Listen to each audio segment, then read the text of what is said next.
से समय मिला 36 आदमी और 170 मोबाइल फोन, केजरीवाल के खिलाफ ईडी का एक और दावा। नमस्कार, मैं हूं रचना सेमवाल। ईडी रुकने को तैयार नहीं है। एक के बाद एक दावे अरविंद केजरीवाल के खिलाफ करती जा रही है, लेकिन सबूत दिखाने को तैयार नहीं है। आपको बता दें, ईडी ने एक मैजिस्ट्रेट कोर्ट में शिकायत दर्ज की थी कि दिल्ली के मुख्यमंत्री अरविंद केजरीवाल ने एजेंसी के सम्मन का जवाब नहीं दिया। इसके बाद मैजिस्ट्रेट कोर्ट ने खुद केजरीवाल को सम्मन जारी किया था। मैजिस्ट्रेट कोर्ट के आदेश को चुनौती देने के लिए केजरीवाल ने स्पेशल कोर्ट में याचिका दाखिल की थी। इस याचिका पर ईडी ने जवाब दाखिल किया, लेकिन केजरीवाल के वकील ने ईडी के जवाब पर प्रतिक्रिया देने के लिए अतिरिक्त समय मांगा था। वकील ने कहा कि केजरीवाल के जेल में होने की वजह से उनसे निर्देश नहीं ले पा रहे हैं। स्पेशल कोर्ट ने बुधवार को केजरीवाल को जवाब दाखिल करने के लिए 2 हफ्ते का वक्त भी दे दिया है। दरअसल सुप्रीम कोर्ट की बात की जाए तो सीएम की याचिका पर ईडी ने सुप्रीम कोर्ट में अपने हल्फनामे में कहा था कि केजरीवाल को दिल्ली हाई कोर्ट द्वारा अंतरिम राहत देने से इनकार करने के बाद ही गिरफ्तार किया गया था।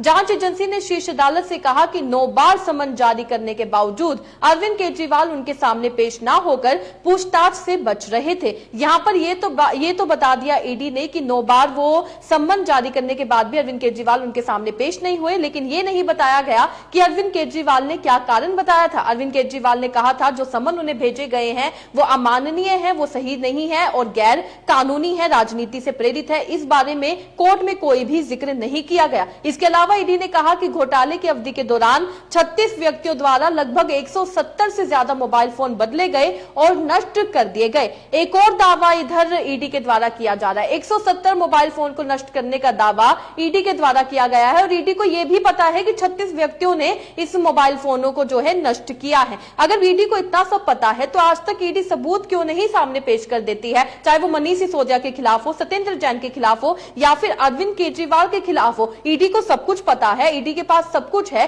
तो ईडी उस सब कुछ को सार्वजनिक आखिर क्यों नहीं करती है। इसके अलावा भी ईडी ने अपने जवाब में केजरीवाल की उन दलीलों को भी नकार दिया है जिसमें आरोप लगाया गया है कि चुनाव के वक्त गिरफ्तार करके उन्हें चुनाव प्रचार से रोकने का काम किया गया है और ये निष्पक्ष चुनाव की अवधारणा के खिलाफ है। जांच एजेंसी ने कहा है कि चाहे कोई कितने भी ऊंचे पद पर बैठा हो, अगर उसके खिलाफ ठोस सबूत हैं तो उसे गिरफ्तार किया जा सकता है और अगर आरोपी की दलील स्वीकार कर ली जाती है तो फिर अपराध में शामिल राजनेताओं को गिरफ्तारी से छूट मिल जाएगी।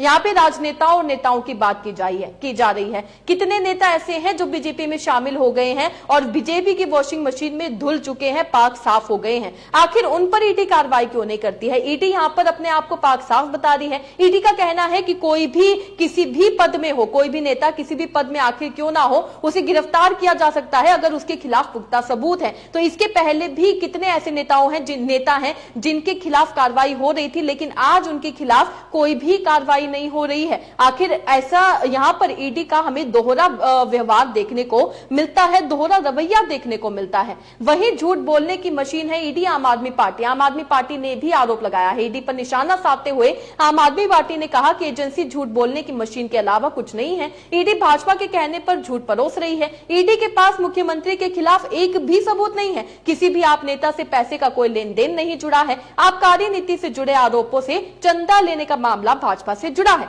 भाजपा के खाते में पैसे गए हैं, इसकी जांच ईडी नहीं कर रही है। साफ है कि ईडी का एकमात्र मकसद लोकसभा चुनाव खत्म होने से पहले केजरीवाल को जेल से बाहर आने से रोकना है। पहले चरण के मतदान के बाद भाजपा घबराई हुई है। तो क्या सही में ईडी भाजपा के इशारों पर काम कर रही है? क्योंकि आम आदमी पार्टी के द्वारा तो यह आरोप लगा दिया गया है। वहीं आपको बता दें कि जज ने क्या कुछ कहा। जज ने कहा है कि 14 मई को अगली सुनवाई से पहले अरविंद केजरीवाल जवाब दें। वहीं आपको बता दें केजरीवाल के वकील का कहना है कि उन्हें ईडी के जवाब पर अपना जवाब दाखिल करना है, लेकिन केजरीवाल इस समय जेल में है, इसलिए उनसे निर्देश नहीं ले पा रहे हैं। केजरीवाल के खिलाफ देश भर की जेलों में 30 से ज्यादा केस पेंडिंग है, लिहाजा हम उनके वकील को अगली सुनवाई से पहले अपना जवाब दाखिल करने का समय देते हैं, ये जज का कहना है। उन्होंने आगे कहा अब इस मामले की सुनवाई 14 मई को होगी। तो आप देख सकते हैं किस तरीके से ईडी अपने आप को पाक साफ बताती है और नेताओं को उनके द्वारा ये कहा जाता है कि वो भ्रष्ट है। लेकिन सवाल ये उठता है कि भ्रष्ट नेता ईडी को सिर्फ विपक्ष में ही क्यों नजर आते हैं?